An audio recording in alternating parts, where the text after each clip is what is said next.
Saudara Hakim Tunggal Pengadilan Negeri Jakarta Selatan menolak permohonan pra-peradilan yang diajukan mantan Menteri Agama Yakut Kholil Qomas terhadap Komisi Pemberantasan Korupsi dalam kasus korupsi kuota haji.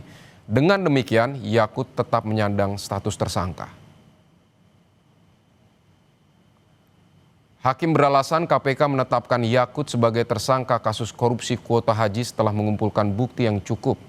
Dalam pertimbangannya, Hakim menjelaskan bahwa penetapan tersangka merupakan proses yang dilakukan penyidik setelah memperoleh kejelasan adanya tindak pidana dengan minimal 2 alat bukti yang sah, sebagaimana diatur dalam pasal 1 angka 31 Undang-Undang Nomor 20 Tahun 2025 tentang KUHP. Sebelumnya, saat agenda kesimpulan, Yakut Kholil Qomas sempat optimistis kebenaran akan terungkap melalui proses hukum dalam sidang pra-peradilan.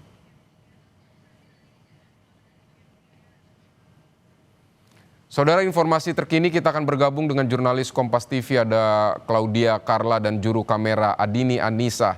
Selamat siang Carla, jadi selain 2 alat bukti yang dinilai hakim sudah lengkap oleh KPK untuk tetapkan Yakut sebagai tersangka, apalagi pertimbangkan hakim sehingga permohonan pra-peradilan Yakut ditolak?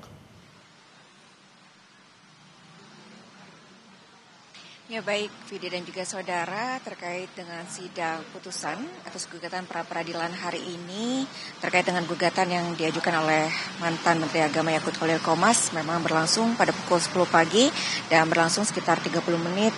Selesai sekitar pukul 10.30 dengan dipimpin Hakim Tunggal Sulistyo Muhammad Dwi Putro, di mana untuk sidang pra-peradilan yang diajukan oleh Yakut ini untuk menguji keabsahan atas penetapan status tersangkanya oleh KPK terkait dengan dugaan korupsi kuota haji tambahan untuk periode 2023-2024. Dan tadi untuk sidang ini dibuka oleh hakim dan kemudian membacakan sejumlah pertimbangan-pertimbangan yang menjadi dasar penetapan ataupun putusan pada sidang hari ini, diantaranya pertimbangan fakta-fakta persidangan, lalu juga pendapat ahli dan juga alat-alat bukti yang telah diberikan oleh pihak KPK. Maka berdasarkan hal-hal itulah, Vidi dan juga saudara, kemudian hakim menentukan ataupun memberikan putusan untuk menolak pengajuan gugatan pra-peradilan yang diajukan oleh Yakut Kholil Qomas, di mana terdapat ataupun terkait dengan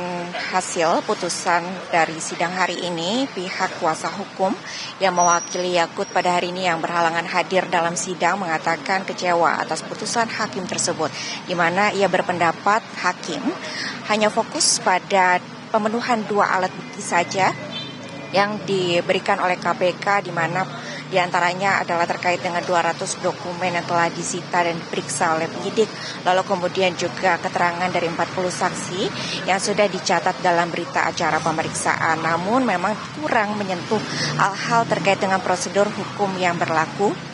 Di antaranya adalah terkait dengan penetapan status tersangkanya yang dikeluarkan sebelum adanya hasil audit dari BPK terkait dengan dugaan kuota korupsi kuota haji tersebut, lalu kemudian juga penandatanganan surat penetapan tersangka yang ditandatangani oleh pimpinan KPK yang menurut keterangan dari kuasa hukum ini seharusnya ditandatangani oleh penyidik, lalu kemudian juga terkait dengan surat penetapan tersangka yang hingga saat ini memang tidak diberikan langsung kepada pihak Yakut, namun pihak Yakut ini baru melihatnya di kala persidangan pra-peradilan berlangsung, di mana tadi juga pada jalannya persidangan ada pihak KPK yang hadir dan juga memberikan keterangan terkait dengan putusan yang diberikan oleh hakim dalam sidang hari ini.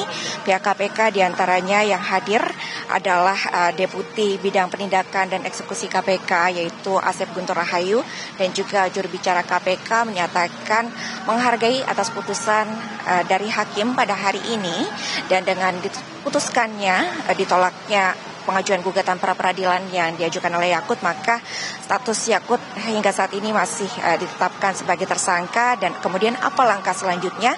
Langkah selanjutnya yang dilakukan oleh KPK adalah telah memberikan surat panggilan kepada Yakut dan juga sejumlah tersangka lainnya untuk menjalani pemeriksaan lanjutan di KPK pada minggu ini untuk kemudian melengkapi berkas perkara sebelum akhirnya dilimpahkan ke pengadilan. Vidi. Baik, Claudia Carla dan Adini Anissa, terima kasih untuk laporan Anda.